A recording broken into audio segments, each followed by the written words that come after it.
Perjalanan, destinasi terindah ditawarkan dimulai dari satu langkah kaki. Pertama-tama, bikin kamu kehabisan kata-kata, tapi setelahnya malah bikin kamu menjadi seorang pencerita. Membuat seseorang menjadi rendah hati dan memahami betapa kecilnya dirimu dibandingkan dunia.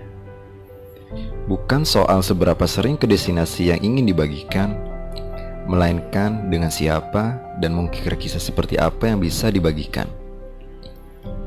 Berbagi, menghargai, dan mencintai, tiga hal yang didapat di dalam sebuah perjalanan.